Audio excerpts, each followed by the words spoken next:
St. Mark chapter 4 beginning from verse 1. Ivangeli ngokaMarku isahluko ngesesine. Wabuye waqala ukufundisa ngaselwandle. Kwabuthana kuye isixuku esikhulu kakhulu, waze wangena emkhunjini wahlala elwandle. Isixuku sonke sasisemhlabathini ngaselwandle. Wabafundisa kuningi ngemifanekiso, wathi kubo ekufundiseni kwakhe, "Lalelani, bhekani, kwaphuma umhlwanyeli ukuyohlwanyela. Kwathi ekuhlwanyeleni kwakhe, enye imbewu yawela ngasendleleni, kwafika izinyoni zayidla zayiqeda. Enye yawela edwaleni, lapho yayingenamhlabathi omningi khona, yamila masinyane, ngokuba ingenamhlabathi ojulileyo. Kwathi ukuba liphume ilanga, yahamuka, nangokuba ingenampande yabuna. Enye yawela emeveni, ameva akhula, ayiminyanisa, ayaze yathela isithelo. Enye yawela emhlabathini omuhle, yahluma, yakhula, yathela isithelo, yaveza 30, 60, nangekhulu." Wayesethi onezindlebe zokuzwa makezwe. Lapho engasesithe, ababenaye kanye nabayi12 bambuza ngale mfanekiso.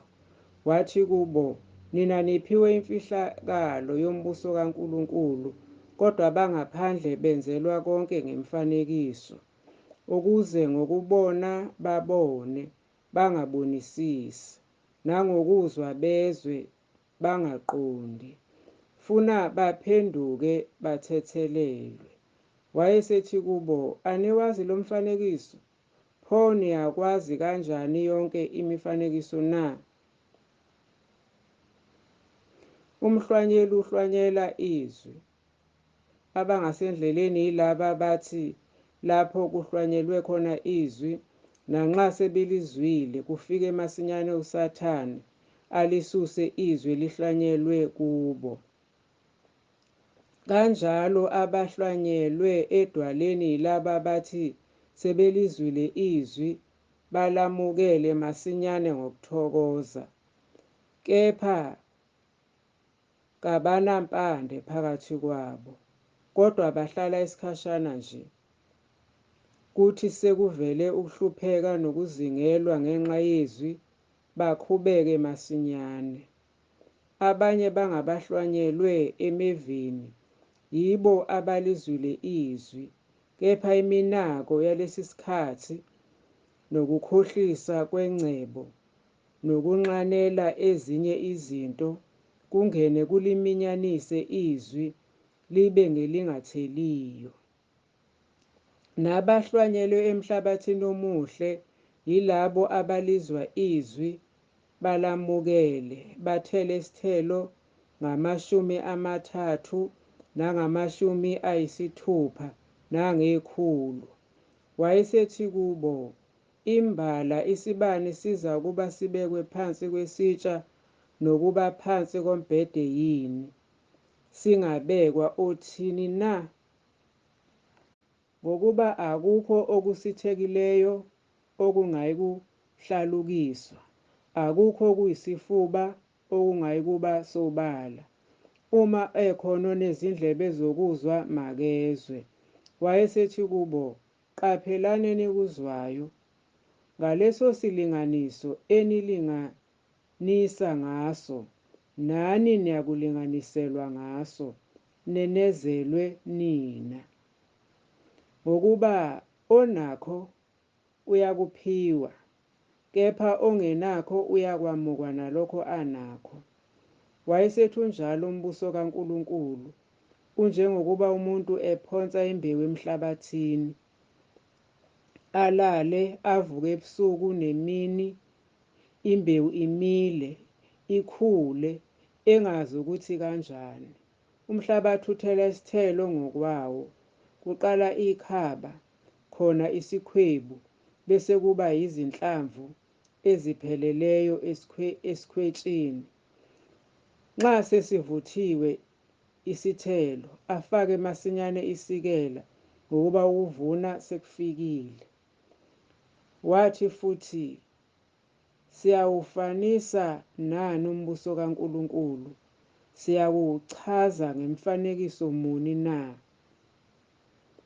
Unjengenhlamvu yesinaphu ethi nxa ehlwanyelwe emhlabathini incinyane kunazo zonke izimbewu ezisemhlabeni, kodwa nxa isihlwanyelwe imila ibe nkulu kunazo zonke izilimo, iqhante amagatsha amakhulu, ukuze izinyoni zezulu zakhele emthunzini wawo.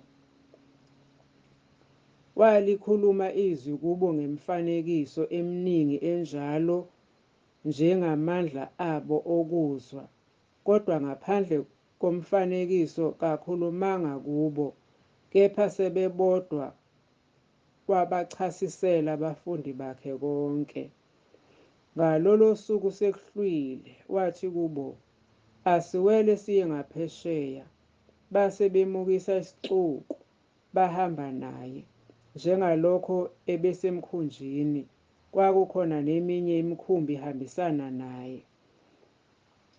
Kwase kuvuka isivunguvungu esikhulu somoya, amanzi aphonseka phakathi emkhunjini, umkhumbi waze waqala ukugcwala, kepha yena wayengasemuva emkhunjini, elele esicamelweni. Bamvusa bathi kuye, Mfundisi, awunaki nakuba sibhubha na? Wayesevuka wakhuza umoya, wathi kulo ulwandle, thula, uthi du. Kwanqamuka umoya, kwabakhona ukuthula okukhulu. Wathi kubo, yini ukuba nesabe kangaka na? Yini ukuba ningabi nakukholwa na? Besaba ngokwesaba okukhulu. Bathi omunye komunye, kanti lo ungubani? Lokhu nomoya nolwandle kuyamlalela. St. Mark chapter 5 beginning from verse 1. Ivangeli ngokaMarko sahluko singesesihlanu. Base befika phesheya kolwandle ezweni lamaGerasa. Esaphuma emkhunjini wahlangana naye masinyane umuntu ovela emathuneni enomoya ongcolileyo. Wayehlala emathuneni, kungasekho muntu ongambopha nangeketanga, ngokuba wayeseboshwe kaningi ngawozankosi nangamaketango, kepha amaketango ayegqashuliwe nguye, nawozankosi babaphuliwe, kungekho noyedwa owayenamandla okumthambisa. Ngesikhathi sonke ubusuku nemini wayesemathuneni nasezintabeni, ememeza, ezilimaza ngamatshe. Kwathi ukuba ambone uJesu esekude, wagijima, wakhuleka kuye. Wayesemmemeza ngezwi elikhulu ethi, nginamsebenzi muni nawe Jesu, Ndodana kaNkulunkulu ophezukonke? Ngikufungisa uNkulunkulu, ungangihluphi. Ngokuba wathi kuye, phuma kulo muntu, moya ongcolileyo. Wayesembuza ethi, ngubani igama lakho? Wathi kuye, nginguLegiyona igama lami, ngokuba sibaningi. Wamncenga kakhulu ukuba angammukisi kulelozwe. Kwakukhona lapho ngasentabeni umhlambi omkhulu wezingulube ziklabile. Bamncenga bathi, sithumele ezingulubeni ukuba singene kuzo. Wabavumela, omoya abangcolileyo baphuma, bangena ezingulubeni.